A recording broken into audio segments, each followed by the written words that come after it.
যুক্তরাজ্যে নিবন্ধিত কয়েকটি দাতব্য সংস্থা ও সংগঠন ব্রিটিশ ইহুদিদের ইসরায়েলে অভিবাসনে উৎসাহিত করছে।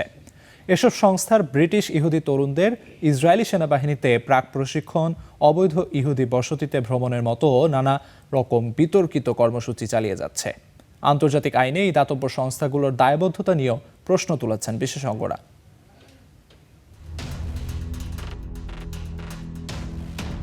তরুণ ব্রিটিশ ইহুদিদের ইসরায়েলে অভিবাসনের জন্য উৎসাহিত করছে যুক্তরাজ্যের কয়েকটি দাতব্য সংস্থা। ইসরায়েলি সেনাবাহিনীর প্রশিক্ষণ, অবৈধ বসতিতে অবস্থান এবং অধিকৃত ফিলিস্তিনি ভূখণ্ড সফরের সুযোগও দেওয়া হচ্ছে।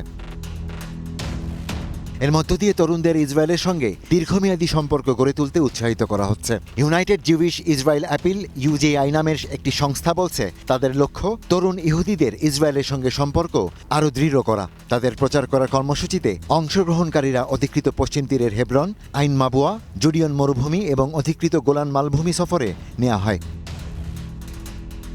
এসব কর্মসূচিতে অংশগ্রহণকারীরা 6 থেকে 8 সপ্তাহ ইসরায়েলের সেনা ঘাঁটিতে থাকেন। এই সময় তারা সেনা ইউনিফর্ম পরেন, অস্ত্র ব্যবহারের অভিজ্ঞতা নেন এবং আত্মরক্ষা সহ নানা প্রশিক্ষণে অংশ নেন। এর উদ্দেশ্য হল এই তরুণদের বিশ্বের সবচেয়ে নির্মম বলে পরিচিত ইসরায়েলি সেনাবাহিনীর প্রতি আগ্রহ গড়ে তোলা।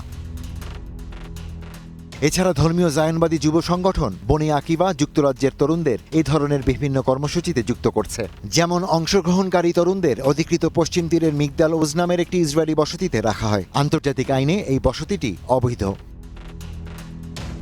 তবে যুক্তরাজ্যে সংগৃহীত অনুদানের অর্থ সেনা সংক্রান্ত কার্যক্রম বা অধিকৃত অঞ্চলের ব্যয় করা বিষয়ে কোনো প্রশ্নের ব্যাখ্যা দেয়নি সংস্থাটি।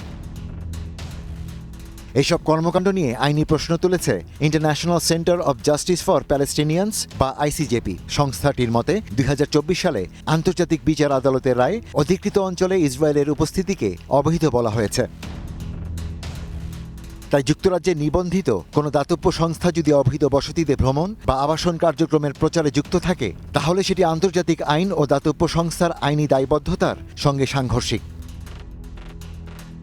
সংগঠনটি বলছে, অস্ত্র বহন, সেনাদের ইউনিফর্ম পরা এবং সেনা ঘাঁটিতে অবস্থানের মতো কার্যক্রমকে সাংস্কৃতিক বিনিময় হিসেবে দেখা যায় না। এগুলো প্রাক সামরিক প্রশিক্ষণের সঙ্গে সাদৃশ্যপূর্ণ, কারণ একই কার্যক্রম কোনো ফিলিস্তিনি সংস্থা করলে সেটিকে উগ্রপন্থা বলেই দাবি করত ইসরায়েল। সাম্প্রতিক বছরগুলোতে যুক্তরাজ্য থেকে ইসরায়েলে অভিবাসনের সংখ্যা উল্লেখযোগ্যভাবে বেড়েছে। 2025 সালে 742 জন ব্রিটিশ নাগরিক ইসরায়েলে পাড়ি জমান, যা 1980-র দশকের পর সর্বোচ্চ। Ishtiaq Hossain, star news.